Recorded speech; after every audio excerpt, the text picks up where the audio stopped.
Oi, Cris, bom dia. Oi, Fabiolis.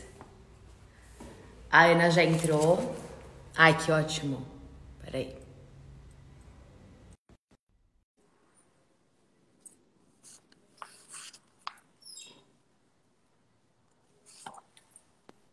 Oi, Camila, tudo bem? Tudo bom e você? Tudo ótimo. Muito obrigada por estar aqui hoje. Imagina, obrigada a você pelo convite. Sempre importante ter um espaço de fala para a gente estar trocando ideias e contribuindo com outras pessoas aqui também. Acho que vai ser super bacana. Com certeza, com certeza. É... Bom, vamos começar, né? Pontualmente a gente já começa. Muito pontuais. Eu acho que eu vou deixar até os comentários que estão aqui, Ana, e aí depois se começar a atrapalhar muito, porque pra mim não tá cortando a sua cara, pra você tá? Tá um pouquinho aqui, mas eu não me incomodo, assim, tudo bem. Porque se começar, sabe quando os comentários começam a rolar a sua cara e a gente Sim. tira. E aí depois a Tá gente. bom. Aí E vai aí fazer depois. aqueles 40 minutos, a gente para e daí a gente faz vê todas as perguntas. Isso, a gente vai fazer uma conversa de uns 40 minutinhos. E aí depois, no final dessa conversa, tipo, vocês podem fazer perguntas pra Ana.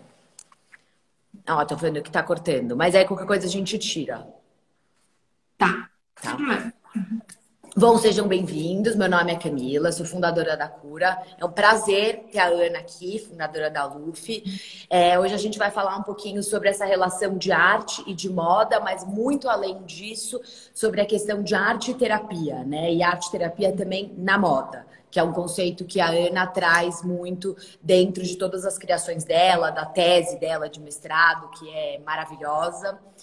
E, bom, e eu sempre acreditei muito que quando a gente vê uma obra de arte, ou até uma criação ou obra de arte, ou uma roupa, ela diz muito sobre a pessoa, diz muito sobre tudo que está por trás, né? Não é só uma coisa a gente falar, ai, que lindo ou que feio, mas existe tanto estudo por trás disso, que eu acho que por isso que é muito bacana você estar aqui hoje, para você contar um pouco sobre o seu processo criativo, sobre como a arte terapia tem uma grande relevância para você, né? E é uma coisa que influencia muito o trabalho da Luffy. E também, enfim, a arte no geral, né? Você quer se apresentar, Ana, falar um pouquinho sobre a criação da Claro. Luffy, aí depois a gente entra em todos esses conceitos? Sim, vai ser um prazer. Então, meu nome é Ana Luísa Fernandes, para quem não me conhece, eu sou fundadora da LUF, diretora criativa. E para contar um pouquinho da minha trajetória, na verdade, a minha trajetória profissional e o início da LUF é basicamente a mesma coisa. Eu nasci em Belém do Pará, fui criada no Rio de Janeiro e me mudei para São Paulo para fazer faculdade de moda, a partir do momento que eu entendi que moda não era só roupa. Então, esse foi o principal motivo de eu ter começado de fato a fazer moda. E daí, dentro da minha faculdade, eu sempre me questionava qual era a relevância do que eu estava fazendo. Então, o meu projeto de conclusão de curso, que na verdade foi da faculdade que surgiu essa, né, não tem como chamar de tese ainda, mas surgiu toda essa minha lógica de pensamento, e foi um projeto de Quando foi conclusão. isso, Ana? Eu me formei em 17, 2017, meio de 2017, faz pouquinho tempo. Então, eu parti desse questionamento do qual era a relevância do fazer de moda, qual era a relevância da minha profissão. Então, eu comecei a me embasar, né, dentro de alguns autores para estar construindo essa linha de raciocínio.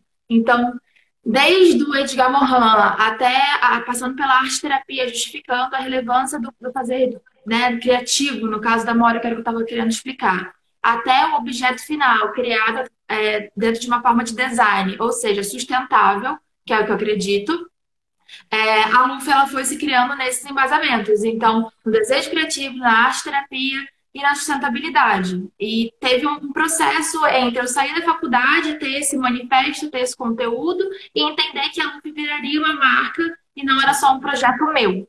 Então, desde aí aconteceram várias coisas positivas para a gente dentro da Luffy, como algumas exposições, como alguns prêmios que a gente ganhou, tanto em Miami quanto na China. E o São Paulo Fashion Week, que é o que a gente está trabalhando nesses últimos tempos. Estamos aqui agora falando com você. Essa eu falo, isso, às vezes a gente nem teria oportunidade, né, de estar falando com as pessoas, ou eu mesma de estar falando com você, enfim, da gente ter esse tempo.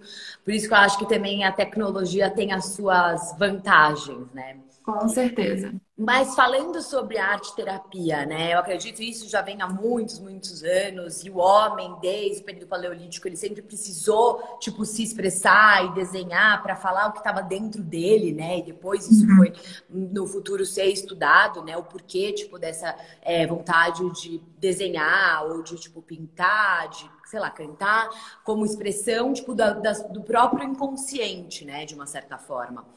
E sempre teve essa ideia da magia, né? De quando a gente pensa no final do mundo, a gente tem que ter algo maior para acreditar, né? Precisa existir uma mágica, alguma coisa mística que nos leva a acreditar que, tipo, que o mundo não vai acabar ali. Então, eu queria que você contasse um pouco sobre essa relação da arte-terapia e também essa influência que traz para a Luffy. Sim, o primeiro embasamento de todos que eu busquei foi da onde começava a nossa necessidade criativa.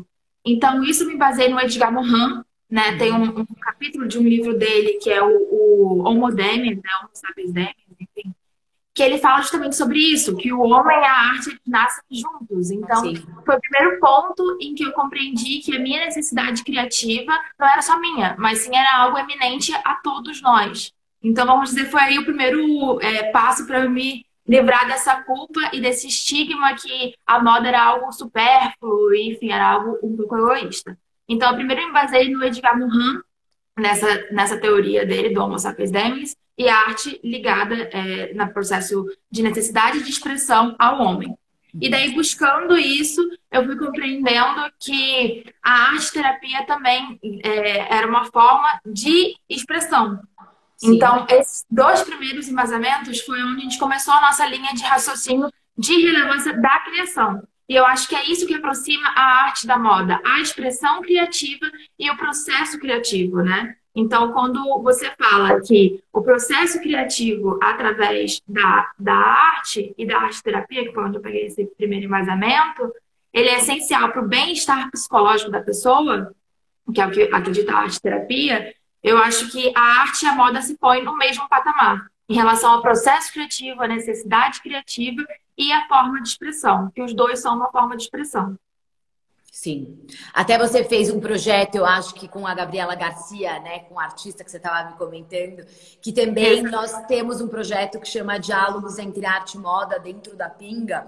E a gente também fez um projeto com ela, porque também essa questão que a gente tem até esse diálogos entre arte e moda, só para introduzir aqui, que eu sempre acreditei muito da gente deslocar a arte do lugar comum da arte, né? Muitas vezes quando a gente relaciona a arte, a gente fala o museu, uma instituição às vezes privada, uma instituição independente, uma coleção privada, e na verdade a arte está em todos os lugares, né? Então esse diálogo entre arte e moda é muito importante. E aí eu queria que você também falasse um pouco sobre esse processo com a Gabriela Garcia que vocês fizeram.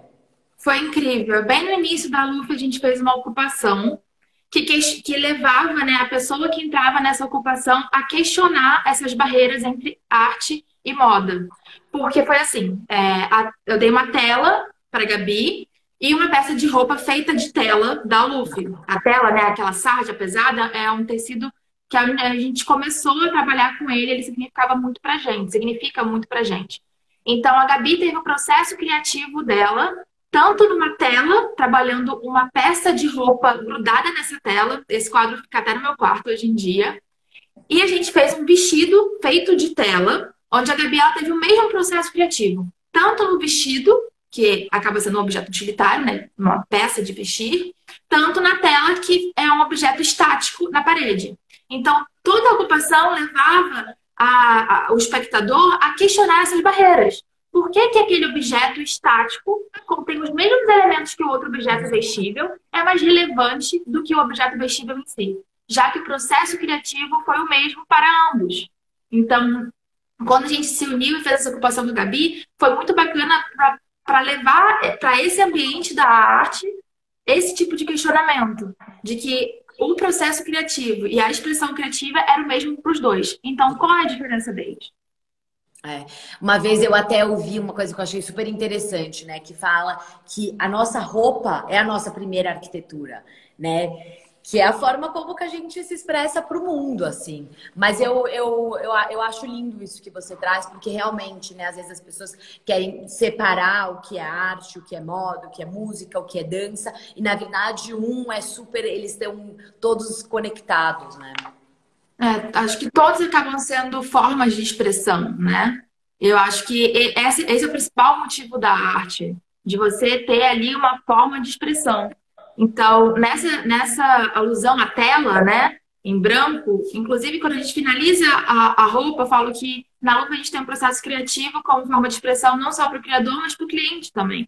A nossa Sim. peça ela vai numa caixinha que ela fala que agora a nossa peça criada por nós é uma tela em branco para ela expressar quem ela quer ser ou quem ela deseja ser para o mundo, sabe? Então, essa questão da tela, tanto que a primeira coleção, que é a Zero, que eu chamo da Luffy, que foi meu projeto de conclusão de curso, se chama tela. Então, pra gente é um elemento super importante, assim. Legal. Gente, tô aqui com nosso roteirinho. Cola, pode colar, cola do Tô nosso colando, roteiro. super. Mas você sabe que antes de você falar, antes de você perguntar, eu sempre fui muito fã da Luffy, né? E eu não sabia no começo sobre esse contato que você tinha com a arte terapia, né? E muitas vezes eu associei muito isso à arte. Por exemplo, quando você vê uma obra que de alguma forma ela conversa com você, né? Ela, ou às vezes o que está por trás daquilo tem muito a ver com quem é você, né? Quando você vai pesquisar sobre o artista, sobre o processo criativo, sobre o conceito. E isso é uma coisa que sempre quando, né, como eu tenho uma consultoria de arte, isso é uma coisa que eu sempre falo muito para os meus clientes. Primeiro vamos entender quem é você. E depois a gente começa a montar a sua coleção, né? Depois, porque não adianta você ter uma coisa, tá bom, é bonito, é feio, meu amigo tem, meu amigo não tem, sabe? É muito mais, tipo, você contar uma história de quem é você, né? Tipo, o que você quer passar pro mundo. E esse tipo de curadoria, né? Você trabalha com isso dentro da arte. Você leva esse mesmo tipo de curadoria de linha de raciocínio para as roupas que você faz a curadoria do seu armário? Você sabe que essa pergunta é bárbara, porque, enfim, eu falo, gente, cada coleção é uma coleção, cada cliente tem uma coleção completamente diferente, que assim tem tudo a ver com quem eles são e conta um pouco sobre a história da vida de cada um. Mas eu sou uma pessoa, eu amo branco, tanto é que eu escolhi essa roupa branca da Luffy para usar. E que pena que vocês não podem ver inteira, mas eu sou uma pessoa super colorida, eu sou super espontânea, colorida, eu me visto muito colorida, mas eu sempre, desde pequena, tive uma curiosidade muito grande pelas palavras, pela literatura, pela poesia. E a minha família, meu avô tinha editora, né? Então a gente vem muito dessa questão, tipo, da leitura também, né? E da nossa expressão, tipo, de expressar os nossos sentimentos através da filosofia. E a minha coleção, ela é completamente conceitual.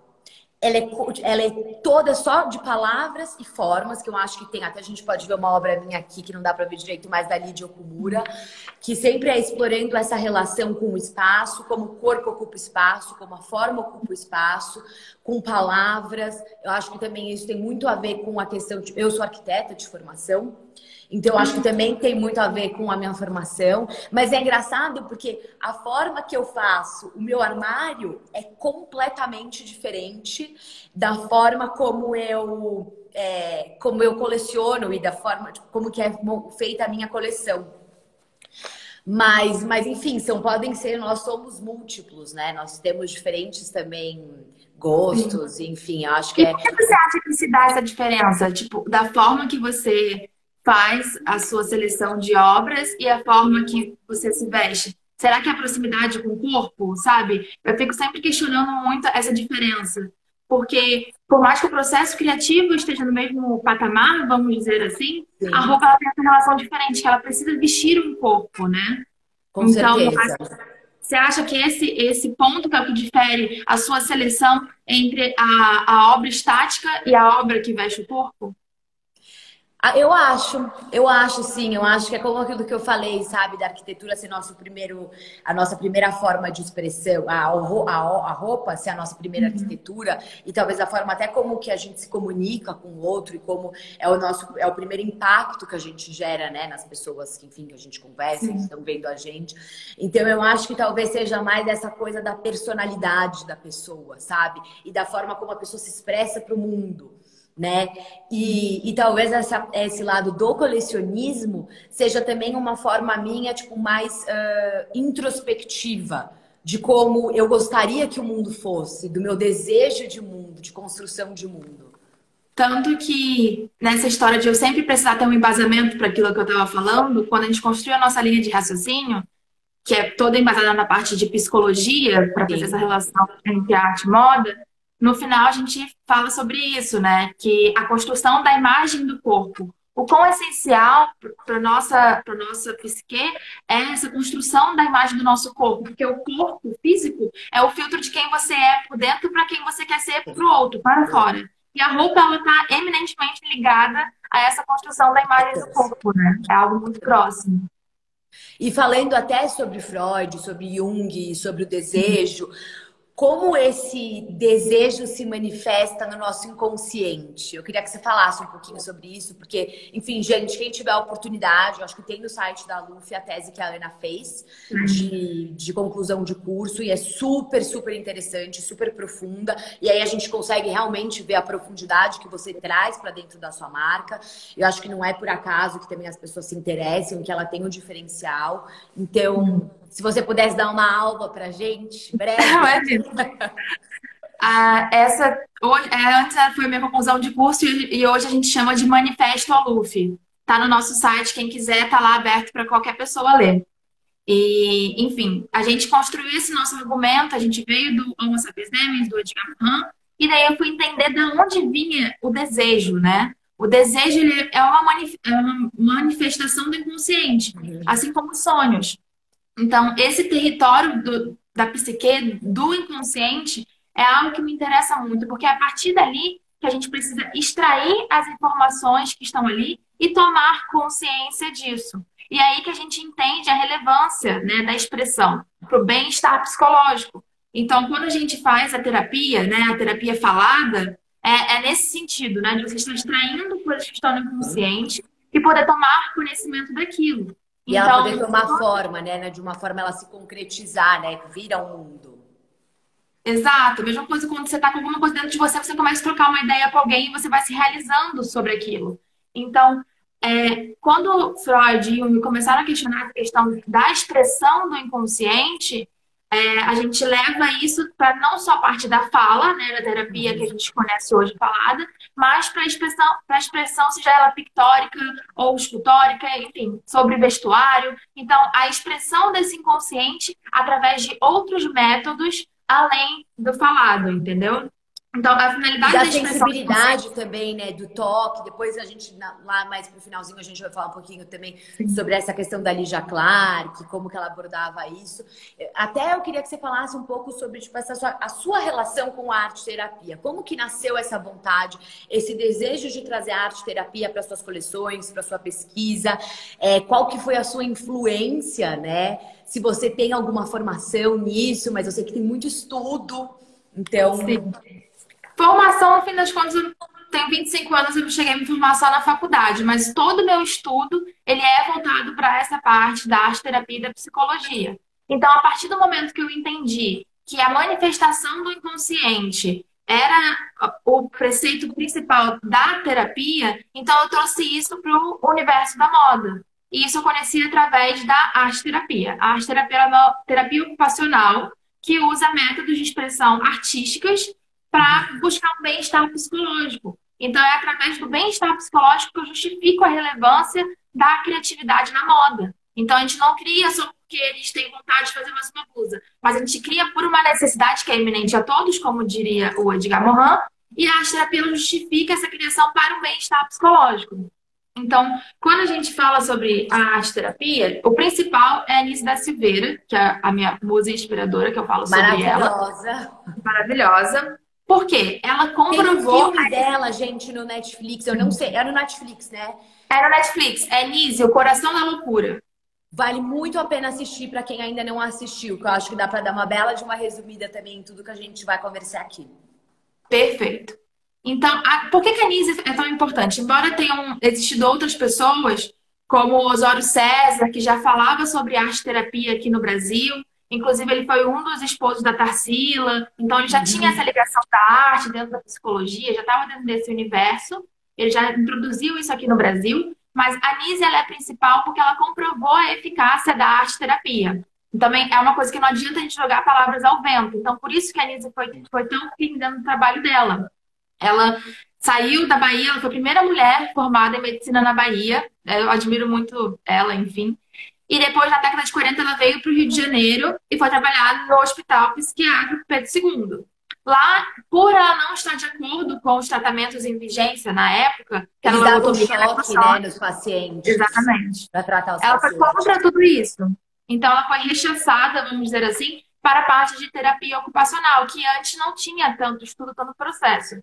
E daí lá, como ela era discípula, vamos dizer assim, de Jung, ela estudava os conceitos de Jung, do inconsciente, etc., ela começou a aplicar isso dentro dessa terapia ocupacional. Então, em pouco tempo, ela já tinha material pictórico, né, imagens e esculturas, e ela comprovou a eficácia da expressão através da arte, juntando evoluções de quadros, evoluções de signos, de imagens dentro daquelas quadros, enfim, com laudos médicos. Então, os clientes, que ela não chamava de paciente, porque eles não tinham que ser pacientes para nada, eram clientes, os clientes dela iam melhorando os quadros médicos. Então, através da melhora dos laudos médicos com as imagens, ela pode juntar um ao outro e comprovar a eficácia daquele tipo de tratamento para o bem-estar psicológico daqueles clientes dela. Então, por isso que a Nise é uma musa inspiradora pela força que ela teve, mas por isso que também ela é muito importante quando a gente fala sobre arte-terapia, porque foi ela que comprovou a eficácia desse tipo de tratamento, sabe? Sim, e até acho que em 52 ela funda, né? Ela ajuda a inaugurar o Museu do Inconsciente no Rio de Isso. Janeiro. Mas ela funda o Museu do Inconsciente. O que aconteceu? Então, ela tinha todas aquelas imagens, todas aquelas telas, aquelas expressões artísticas, e alguns curadores de artes, inclusive Mário Pedrosa, viu que aquilo realmente tinha valor de arte. Então, depois de 3 meses de ateliê, ela já tinha informação, né, material suficiente para fazer uma Uma exposição. exposição. Então, foi dessa forma que começou a ter tido como relevante o que estava sendo feito ali naquele ateliê, entende? Então, até hoje existe o Museu de Imagens do Inconsciente. Inclusive, a gente tem uma t-shirt que a gente fez em parceria com eles, que é uma obra Legal, não sabia. Era um dos clientes da Nise. E daí todo o valor, todo o lucro dessa camiseta é revertido para o Museu do Inconsciente, que é uma causa que a gente super acredita, enfim. Inclusive, a gente vai estar falando sobre isso semana que vem no Instagram da Lu. E sobre o Museu do Inconsciente também, eu acho que é legal a gente trazer até a Bienal de São Paulo, é a última Bienal de São Paulo, porque a Sofia Borges, uma artista brasileira, ela trouxe o Museu do Inconsciente para dentro da Bienal, questionando essa relação, né? Ela fala que, tipo, essa relação do nosso consciente com o nosso inconsciente. Então, ela cria meio que um percurso, né, ali logo no começo da Bienal, porque alguns artistas convidados também eram curadores, né? Era um conceito da última Bienal de São Paulo. E a Sofia fez essa curadoria onde ela traz obras do Museu do Inconsciente e coloca em diálogo com artistas consagrados, como a Leda Catunda, o Bruno Danley, a Ana Prata. E assim, você vê as obras que ela traz no Museu do Inconsciente, muitas são fotografias e ela imprime imagens maiores, mas é lindo, né? É lindo, porque é a forma também daquelas pessoas que elas têm de se expressar. E eu acho que isso que você falou, o artista tem muito isso, né? Essa necessidade de criar, essa necessidade de trazer o que está dentro dele para o mundo e fazer com que isso exista no mundo, né? É a forma mais bonita de expressão. Sim. E é muito interessante o que você falou da Sofia, porque é como se o Museu do Inconsciente fosse quase que parte reversa de alguns movimentos, por exemplo, no surrealismo, né? Então, ali são pessoas que estão num quadro psicológico que não é considerado padrão, e daí elas têm uma expressão artística, E daí, enquanto isso, em movimentos, na arte, a gente vê essa intenção de buscar o inconsciente, né, para ter uma expressão mais genuína. Então, eu já acreditava nisso desde a época de faculdade, que quanto mais abstratos são os nossos temas, mais original é o nosso objeto final. E o Miró mesmo, ele jejuava dias, assim, de conseguir Então, alcançar esse lugar do inconsciente, sabe? Acho que você mais do que ninguém pode falar um pouco sobre esse movimento e sobre esses artistas que buscavam essa questão do inconsciente dentro do surrealismo. não, eu até acho que é muito legal a gente citar o surrealismo, né? Porque ele nasce logo depois da Primeira Guerra Mundial, então eu acho que faz muito sentido até a gente falar sobre isso, porque estamos, né, vivendo uma pandemia e um momento de muitas incertezas, enfim, que a criatividade é extremamente necessária. E quando eu falo de criatividade, né, você não precisa ser um artista para você ser criativo, todos nós somos seres criativos e a gente tem isso dentro da gente. Então eu acho que é muito legal a gente ver como que a arte, a moda, ela foi acompanhando crises e grandes depressões durante a nossa história e foi devolvendo isso em forma de arte, né, pra gente. Porque logo depois da Primeira Guerra Mundial, da gripe espanhola, surge Bauhaus, surge os surrealistas. Então, eu queria saber, né, até você falando do Miró, que ele jejuava para ele atingir esse estado do inconsciente, que talvez até fosse uma forma de, não sei, meditação para ele, né? Uma meditação para ele onde ele atinge essa criatividade máxima. Eu queria saber se no seu processo criativo você tem algum desses mecanismos. Não rola jejum, não é esse o método. Então, o meu primeiro método é o questionamento. Porque até, enfim, Freud mesmo dizia que o intuito não é que o psicólogo responda, mas sim que ele faça perguntas de acordo com o que a pessoa está falando e que a pessoa mesmo encontre as suas próprias respostas, né? Ninguém pode fazer isso por você.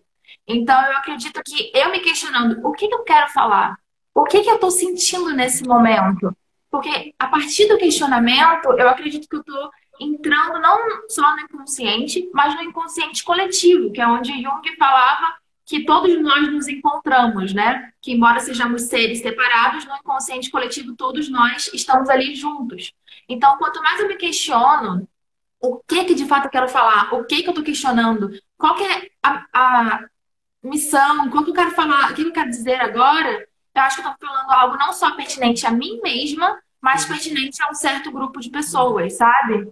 Então, a coleção ela vai tocar muito mais gente, ela vai expressar questionamentos e sentimentos de muito mais pessoas, não só a minha, entende? Embora eu acredite que o meu processo criativo nas coleções tem muito de autoconhecimento, porque é como se fosse uma sessão de terapia para mim. A cada coleção eu descobri uma coisa sobre mim mesma, ou sobre me libertar de algum momento, ou falar sobre isso. Então, por exemplo, as 3 últimas coleções que a gente teve no São Paulo Fashion Week, né? A primeira foi Cartas para Nise, que foi um momento em que eu estava trabalhando muito. Eu estava sendo estilista numa outra marca e a Lu estava bem no início. Então, eu trabalhava tipo de madrugada, final de semana. E esse movimento de não estar conseguindo ter uma liberdade, ver uma árvore, parar e prestar atenção nesse momento, foi o sentimento que guiou essa primeira coleção. Tanto que era Cartas para a Nise e eu fazendo quase que um depoimento, um desabafo para ela, como se eu estivesse escrevendo para ela. Você escreveu ou você fez isso, essas cartas, só através da moda mesmo, através da sua criação? Então, quando eu faço questionamento, as minhas 2 primeiras coleções, elas tinham esse processo. Eu sempre questiono o meu processo criativo, então cada coleção é de uma forma. Mas as 2 primeiras coleções, eu escrevia muito. Então, eu sempre questionava e começava a escrever. E escrever com embasamentos teóricos, porque eu tinha acabado de sair de uma coisa bem acadêmica, que eu tinha me apaixonado por esse universo acadêmico, e eu ia questionando e escrevendo. Então, a partir da escrita, eu comecei a buscar imagens que fossem símbolos, signos, que trouxessem à tona o que estava escrito ali. Então, a partir dessas imagens, eu fazia extração de forma e começava a entender essas imagens como um vestuário. Mas na terceira coleção, que foi a última, eu acho que mais do que nunca esse processo de autoconhecimento foi incrível, porque eu fui desafiada a não escrever. Eu fui desafiada a olhar para a imagem e entender o que a imagem estava querendo me dizer, o que ela estava me questionando. Então, ao não ter esse filtro inicial da racionalidade, de ter que escrever, de ter que buscar um argumento, e sim entender que imagens que eu sentia desejo, né? O inconsciente ele se manifesta através de desejos. O que essas imagens estavam querendo me dizer? E no fim das contas, nessa coleção, eu entendi que antes eu precisava me munir de argumentos de pessoas já embasadas para dar relevância no meu trabalho. Eu tinha 22 anos saindo de uma faculdade, 23 anos no São Paulo Fashion Week, então eu era muito nova, eu precisava provar que o que eu estava fazendo era sério. Então, se eu me munisse de argumentos, embasamentos, talvez as pessoas acreditassem que o meu trabalho era sério. Mas eu vi que isso acabou sendo quase que uma prisão para mim dentro desse autoconhecimento da minha última coleção, que foi a Pegasus. Então, a Pegasus ela me deu a liberdade de olhar para esse inconsciente de forma lúdica. Então, a coleção Pegasus que a gente está trabalhando agora, ela é muito lúdica, ela é muito livre.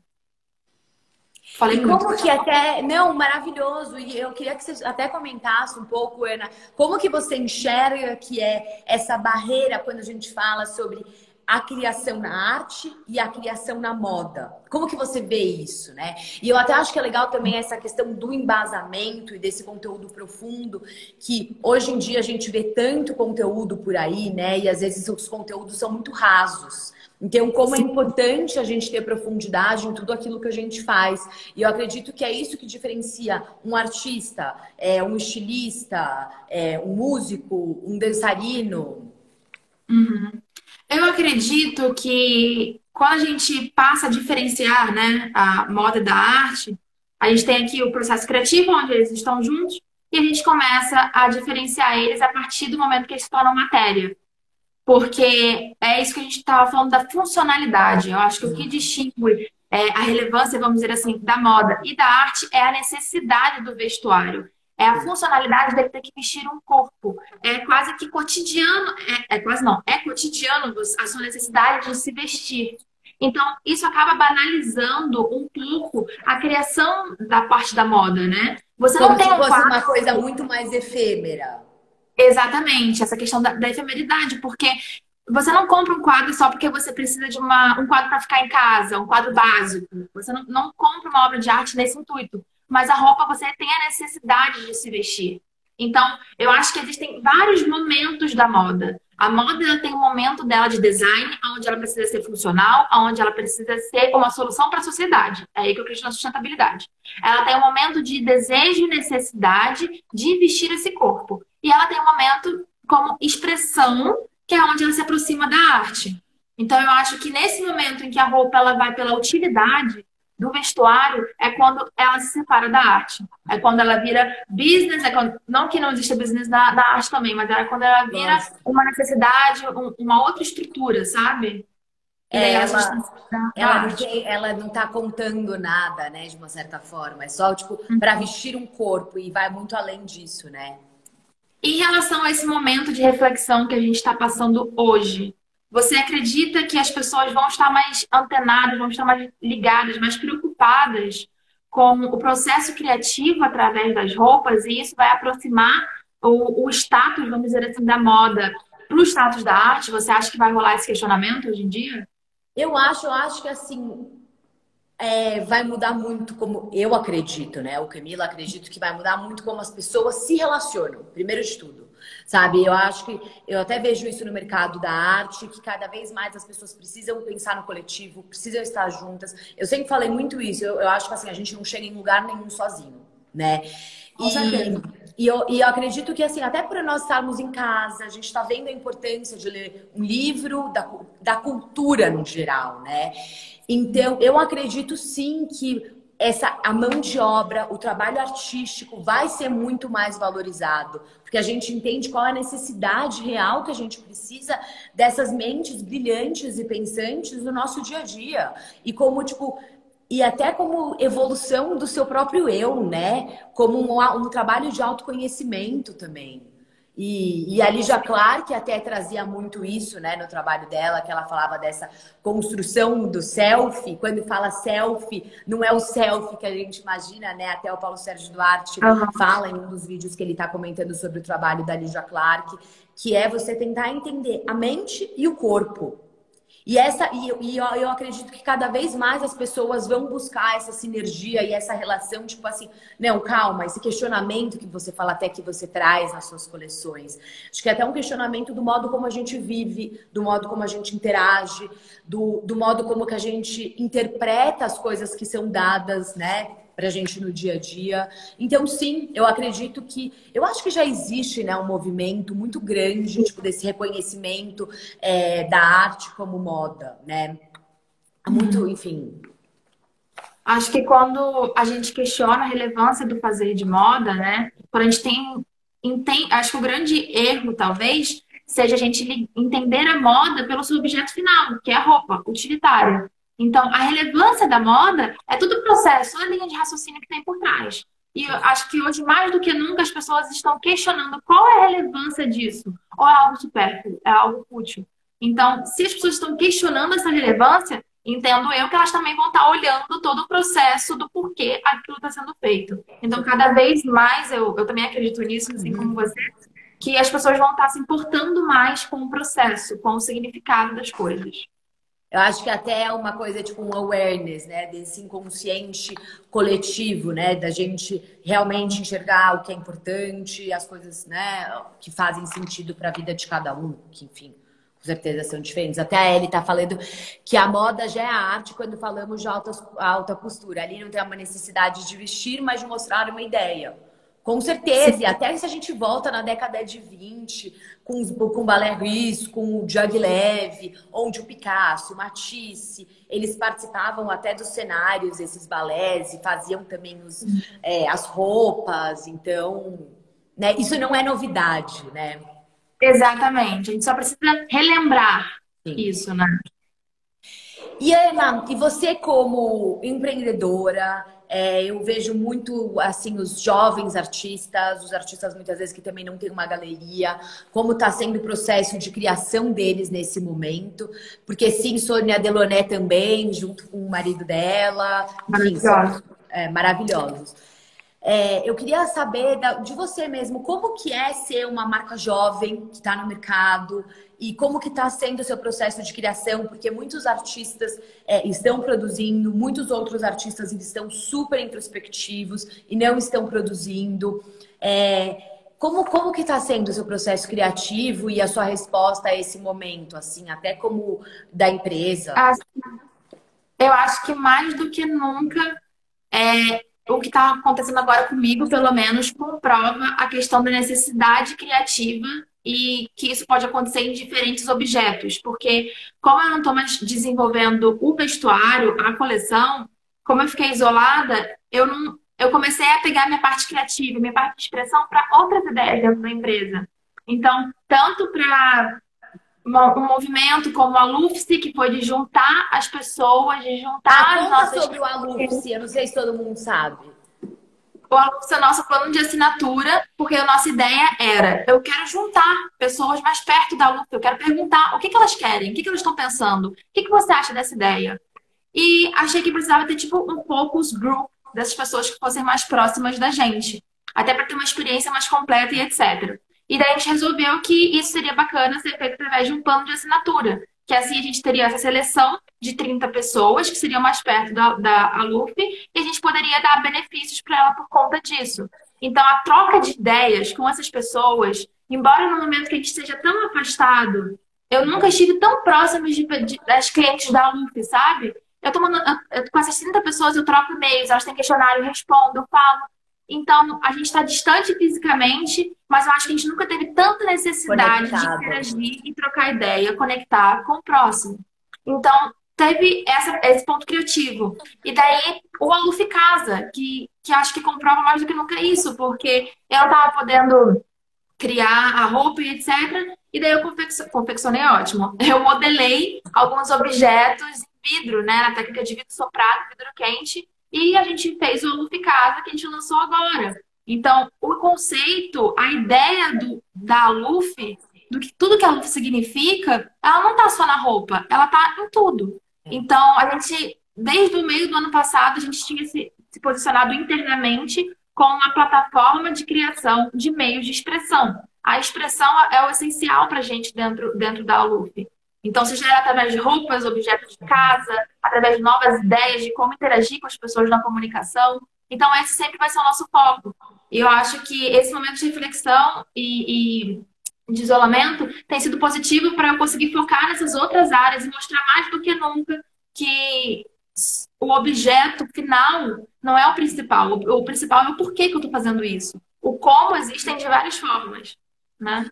Eu acho super legal você falar isso, porque eu também, né, com a cura, tenho sentido uma necessidade enorme de me comunicar com as pessoas cada vez mais e explicar o que está por trás, né? Qual que é o nosso, qual que é o meu propósito como cura, né? O que a gente quer trazer, tipo, para o mundo da arte, né? Eu sempre falei muito dessa relação que a arte é uma ferramenta poderosa de transformação e de autoconhecimento. E é isso que eu busco muito trazer em tudo que eu faço dentro da cura, né? E como eu vou atingir as pessoas e fazer com que as pessoas tenham um olhar mais atento para a arte, né? Não sejam apenas consumidores. E quando eu falo de consumidores, até nem significa você comprar uma obra, mas você de como você interpreta aquela imagem, né? Ou aquele conceito que está sendo passado para você. Então eu tinha muita restrição assim, ai, não vou colocar minha cara aqui na câmera. Eu era exatamente assim.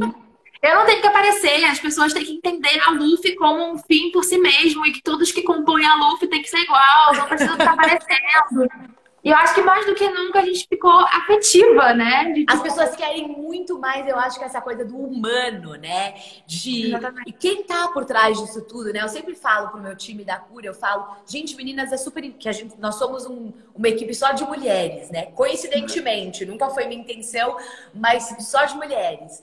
Então, dessa parte, assim, a gente precisa também falar o que tá dentro da gente, né? E se conectar com as pessoas dessa forma, porque a gente vem fazendo muitos lives e conteúdo, mas a Cura não é uma plataforma de conteúdo, é uma consultoria de arte.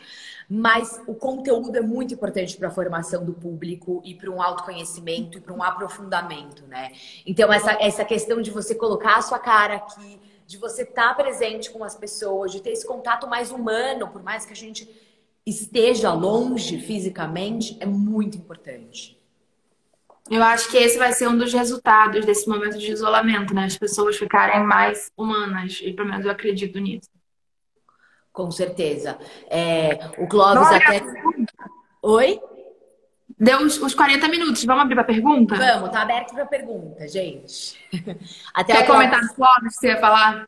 o Clóvis está falando aqui que, enfim, o sistema de arte tem que revisar problemas, enfim, que já existiam antes da pandemia, e eu concordo, eu acho que muitas coisas vão ter que ser revisadas, e até em questões de valores, de mercado, da quantidade gigante de feira, até eu falei, me peguei e falei assim, gente, você passa num avião para o outro para fazer feiras e mais feiras. Então, sim, mas eu acho que não só o sistema da arte vai ter que ser repensado, como todos os sistemas, né, vão ter que ser revisitados. Eu acho que está todo mundo olhando para a sua função dentro da sociedade em relação a trabalho, ou marca, empresa, enfim. E revendo seus conceitos, né? A moda, mais do que nunca, também precisa ver isso. A gente estava num ritmo muito acelerado e hoje a gente deu uma pausa necessária. Dentro, eu posso falar isso pela Lufa, a gente precisava dar uma pausa para rever tudo, porque senão você fica numa bola de neve, naquela rodinha do rato, e você não para ver o que realmente tem que ser feito. Então, eu acho que uma das maiores alterações que vão acontecer agora é em relação também a modelos de negócios, né? Na última crise mais recente, foi onde nasceram as tecnologias principais que a gente usa hoje em dia. Então, o que vai surgir? O que vai surgir de diferencial nesse momento? Eu acredito que serão muito os modelos de negócio que às vezes acabavam pressionando os meios artísticos de expressão, seja da arte ou seja da moda, a terem um ritmo que não é condizente com a expressão em si, sabe? E você sabe que até eu concordo com você, até dentro da cura a gente tem um negócio que chama FedEx Day, que a equipe, cada uma da equipe, eles têm que me apresentar em 24 horas, que eles só fazem isso, uma nova ideia para a cura. E isso é uma coisa que eu já queria implantar dentro da empresa fazia muito tempo. Só que a gente nunca tinha o tempo, né, para fazer isso. E agora, nessa quarentena, foi a primeira vez que a gente conseguiu. E, assim, surgiram ideias lindas. Lindas. Então, é exatamente, eu acho que essa questão de ter o tempo e de trazer para o presente questões que muitas vezes estavam latentes e são essenciais, é muito importante. Sim. E agora eu vou fazer uma pergunta para as pessoas, já que elas não fizeram uma pergunta. Eles É, falaram que eu tenho preconceito porque eu tenho time só de mulheres, mas não foi escolha minha. Eu acho homens e mulheres e todos incríveis, mas acabou sendo uma coincidência na minha vida. né, Homens foi uma são brincadeira. bem-vindos, todos são bem-vindos. A gente tá aí com a Maria Guerck, ela, junto do Grupo Fundo, é quem faz todas as nossas trilhas dos desfiles. E é um processo criativo muito incrível também, porque eles não veem a coleção e depois eles fazem a trilha. Enquanto eu estou formando o conceito da coleção, eu compartilho com eles meus pensamentos, os devaneios, e eles vão co-criando a trilha junto do tema da coleção, assim, ao mesmo tempo. E tenho curiosidade de saber também de pessoas de outras áreas, como a música, que é uma questão cultural, uma expressão artística. O que que vocês acreditam que dentro do cenário da música, por exemplo, para mim é super abstrato? O que que vocês acham que isso vai estar mudando dentro desse cenário que é mais abstrato? O que que vocês acreditam que vai estar sendo repensado nesse momento que a gente acredita que tudo vai ser repensado, né? E da Vamos ver se é dança mais... também, né? Sua Alguém opinião para quem está começando. Será que é para Qual- quem está começando? Para quem está começando a carreira de moda, de arte, o que seria? Ou para quem está começando qualquer coisa? Falaram um filme aqui que a gente indicou. Não lembro se a gente indicou um Ah, o filme. Danise. Ah, o da Danise no Nise. É Netflix. Nise, Coração da Loucura. Tá no Netflix. Você põe Nise e você acha. E a outra pergunta lá do quem tá começando, A acho que da independente moda. de ser para moda ou arte, quem tá começando, busque embasamento, faça algo que você realmente acredite, que você Que tenha foque nisso, propósito, né? Que que seja você tenha um real. propósito. Porque independente do que você fizer, aí eu tava falando do porquê, né? Tem um círculo de ouro que eu fui descobrir depois que era uma técnica de marketing, enfim, que o centro é o porquê, o meio é o como e o final é o quê. Então, o que você Ai, vai essa fazer? palestra é maravilhosa. Como que ele chama? Você já viu? Aham, eu não vou Simon lembrar o nome dele, Sinek. não. Simon Sinek. Qual? Assistam. Chama Why. Isso mesmo, tem no TED, enfim, é É ótimo. ótimo. É ótimo. Então, se você está começando, não pense no o que primeiro, pense no porquê primeiro. Porque se você tiver algo que você realmente acredite, a forma que você fala, a justificativa que você dá, vai contagiar todo mundo à sua volta. Então pense no porquê, e não no que, no como No produto objeto final, final, sabe? né? Sim, Eu também acho. Eu acredito que até para você ser um empreendedor, seja com qualquer meio que seja, pode falar assim, infinitas possibilidades. Eu acredito que primeiro é você ter exatamente isso, o seu porquê, o seu why, né? Que é o Simon Sinek, que ele fala disso. E exatamente. isso está muito atrelado ao seu propósito de vida, porque assim, quando você é um empreendedor, crises vão existir, momentos que você vai ter vontade de desistir também, e tem horas que você vai falar, nossa, agora eu tô no caminho certo, vai dar tudo certo. E de repente você fala, será que eu tô no lugar certo? Será que é isso? E eu acho que quando você tem um propósito maior e você acredita no seu sonho, não tem limites, né? Para você, enfim, para você expandir, para você crescer. Exatamente. Teve uma pergunta aqui que foi direcionada à parte de arte, olha. Calma aí, vamos subir. Uma pessoa que estava Como que comentando. começa através de palestras? Eu vou concordar aqui com a Ana. Eu acredito que agora a gente está tendo muito tempo de estudar. Então, assim, a minha maior recomendação para você que quer começar é assim: estude, pesquisa. Quanto mais curioso você é, mais interessante você se torna. Então, e se questione, né? Traga o questionamento e o porquê você quer ser um artista, né? O porquê você quer fazer isso? E como que você vai expressar esse seu propósito para o mundo? Eu sempre soube que meu propósito na minha vida é transformação. E eu entendi que através da arte eu poderia trazer transformação na vida das pessoas e na minha própria vida, porque a arte me transforma todos os dias. Então, eu acho que é meio que por aí, né, Ana? Sim, a Katrina colocou aqui conscientização do Sustentabilidade. consumo. E o que que eu acredito, né? Eu acho que desde a primeira vez que alguém comprou um objeto que eu criei, que foi um brinco na aula de joalheria, alguém quis dar dinheiro por aquilo. Eu fiquei, gente, que incrível! Alguém quis dar dinheiro por algo que eu fiz. E eu acredito muito que a compra hoje em dia, e mais do que nunca depois disso que a gente está passando, a compra ela vai vir como um voto de confiança. Eu Sim. acredito no seu trabalho, eu quero que seu trabalho continue existindo. Então, eu acho que essa conscientização do consumo, de você estar confiando e dando voto para algo que realmente faça sentido para você. Então, embora seja uma palavra que esteja muito batida, pelo menos na parte da moda, até para a questão do livro do André Carvalhal, do Moda do Propósito, mas é isso, é você ter propósito. Não só no que você está fazendo, que é isso que você está falando, mas também na sua atitude de compra. E você está comprando, seja de uma pessoa local, que você quer que ela continue existindo, de pequenos fornecedores, enfim. Então, isso eu também acho muito importante, a situação reversa. Não adianta as instituições, marcas, etc., falarem isso para o seu consumidor, de ter um consumo mais consciente, de ter um consumo mais local, e as marcas não terem isso, importando matéria-prima, mão de obra, enfim. Então, isso é uma das coisas que eu acredito também. Na UF, a gente nasceu com esse critério de só trabalhar com matéria-prima nacional e sustentável, né? Então, acho que isso vai ser. O futuro é agora, né? Mas eu acredito que isso também Sim. vai ser um comportamento que acho que vai se proliferar depois desse momento de reflexão. Até quando a gente fala, né, do sistema, tipo, da moda, o sistema da arte, né, não é só o artista, a figura do artista ou aquela pessoa que também está vendendo, mas sim, existe todo um sistema, e a pessoa que entrega o trabalho, e a pessoa que faz a tela, e são todos esses fornecedores, né, que muitas vezes eles não aparecem no trabalho final, mas eles são essenciais para que o trabalho final exista, né, todo o processo. Exatamente. A Maria falou aqui: o quão flexíveis são esses propósitos para vocês? Porque questionar os nossos conceitos estáticos pode ser útil também. Não. O que eu entendi da pergunta da Maria foi a questão do porquê, né? O propósito é o porquê você está fazendo aquilo. E se esse propósito não pode ser mutável. Eu acredito que sim, pode existir evolução desse propósito. Então, por exemplo, no início, meu propósito tinha 5.000 linhas, né? Ah, eu quero questionar a moda, quero fazer isso e aquilo. E no final a gente foi reduzindo tudo aquilo que a gente realmente queria falar, porque o processo de autoconhecimento, ele não nasce, você não nasce até porque você muda sempre, então o processo de autoconhecimento ele é contínuo. Assim como o processo de propósitos, né? Do que você está Com fundando certeza. e seus propósitos pessoais. E daí, esse primeiro propósito, a gente conseguiu reduzir uma frase um pouquinho menor. E espero que um dia a gente consiga uma palavra.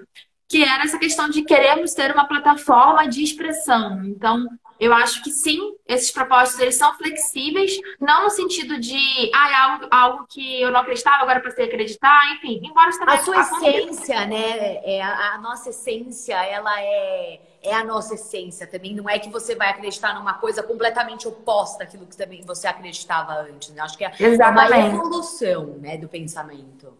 Uhum.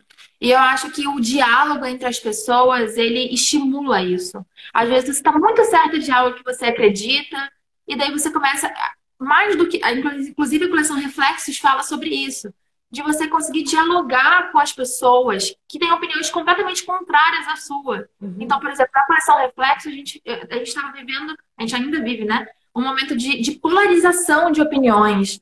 E que não estava existindo a troca. E é através da troca que a gente consegue lapidar as nossas crenças, as nossas opiniões.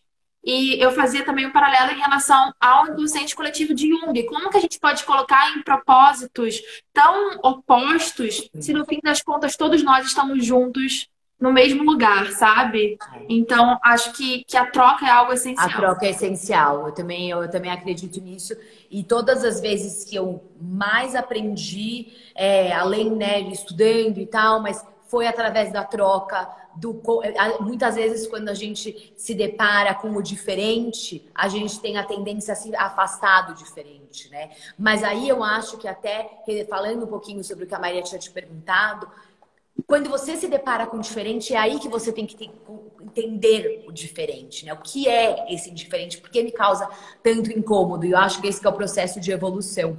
Muitas vezes eu tenho clientes que, enfim, que como a gente fala muito sobre essa questão da arte sendo um processo de autoconhecimento, muitas vezes a coleção também dessa pessoa e o gosto da pessoa vai mudando ao longo do tempo. E tudo bem, né? Somos seres humanos, a gente evolui, a gente tomara que todos possamos evoluir para sermos seres humanos melhores. Sim. A Silene colocou uma pergunta que eu acho que faz um gancho legal.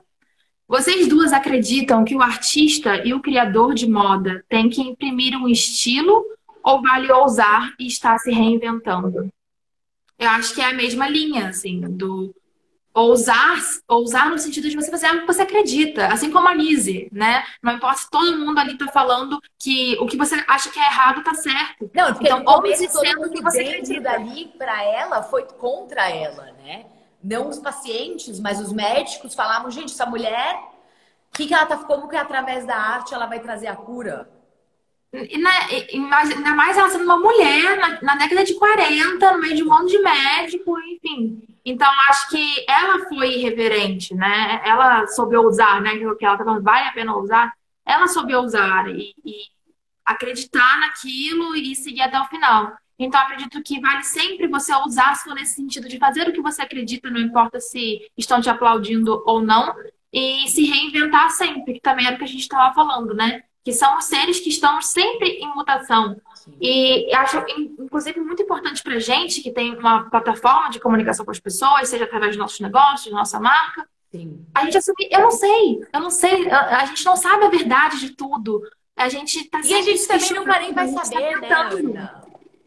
E é igual que a gente também faz, a gente, quando é criança, a gente acha que os nossos pais são deuses, sabem de tudo. Depois a gente cresce e vê que nossos pais também são crianças e que estão descobrindo as coisas.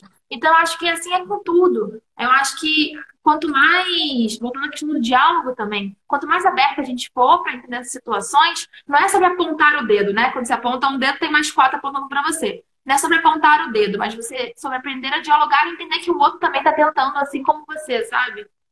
É mesmo. Eu concordo assim 100% com você e eu sou muito da opinião que pessoas que se destacaram e fizeram diferença na história são pessoas que se reinventaram e que ousaram.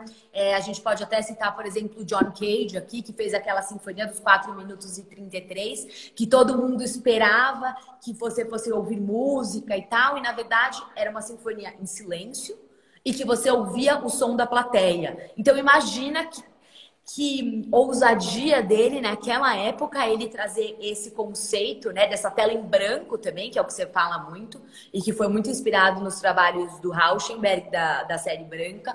Essa questão, tipo, da plateia também fazer a música, né? Então eu também sou total da sua opinião que precisamos ousar, precisamos nos reinventar e com certeza achar o nosso propósito. Porque quando a gente tem o nosso propósito definido e a gente sabe onde a gente quer ir, isso que é o mais importante para qualquer empresa e para qualquer reinvenção ou ousadia, né? A Silene, ela fez um comentário em cima daquela primeira pergunta dela, falando, porque eu estou sempre fazendo uma obra e buscando um diferente. Muito louco. Eu acho que nem sempre o diferente, talvez ele seja muito louco, eu não sei se o muito louco foi só um comentário. Mas acho que a questão talvez não seja tanto você forçar o diferente, mas sobre você dar 5 passos para trás e começar a se questionar o que realmente importa para você. Por exemplo, eu sou uma pessoa muito ruim de memória, eu não tenho tantas referências, eu não sou aquela pessoa que tem 3.000 referências e lembra de todas elas. Eu entendi que a minha força era olhar para onde era a minha zona de conforto, mas que não era o universo conhecido de outras pessoas. Era olhar para as minhas referências de Belém, de onde eu nasci, era olhar para o que me interessava, que era o inconsciente, a história da Nise, e dali brotar algo novo, entendeu?